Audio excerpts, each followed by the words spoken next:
এই সে তোমার বন্ধু, তোমার যখন বুক পকেট ভরা প্রবলেম, কিন্তু তার পিছন পকেট ভরা টাকা, তুমি ডাক দিয়ে যাচ্ছ হেল্প করে দাও হেল্প করে দাও, অথচ তার পাচ্ছ না দেখা, সে বন্ধু নয় ভাই।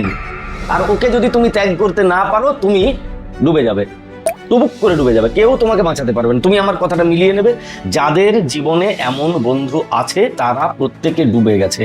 আজ পরিবর্তনের নবম দিন, ভূত চতুর্দশী। হ্যাঁ, তাই ওই ভূতদেরকে জীবন থেকে আগে সরাও, যারা শুধুমাত্র তোমাকে শোষণ করে যাচ্ছে।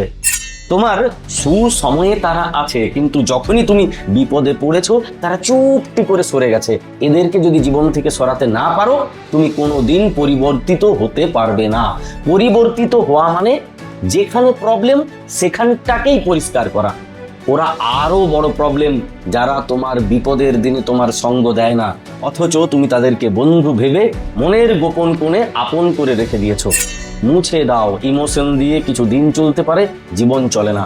সেই বন্ধুকে খোঁজো, সেই বন্ধুর সঙ্গ দাও যে অর্থ দিয়ে না হোক অন্তত পক্ষে সময় দিয়ে তোমার সঙ্গে থেকেছে। এই দাদার একটা কথা আজকে সত্যিই মানার চেষ্টা করবে। তুমি যতটুকু ইনকাম করো, 100 টাকা হলে 10 টাকা, 1000 টাকা হলে 100 টাকা, প্রতিদিন জমিয়ে রাখবে। প্রতিদিন দেখবে ওই টাকাটা একদিন তোমার ভীষণ কাজে লাগবে। এতটা কাজে লাগবে, এই লোকটার কথা মনে পড়বে।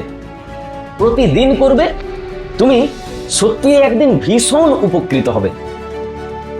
হ্যাপি দিওয়ালি।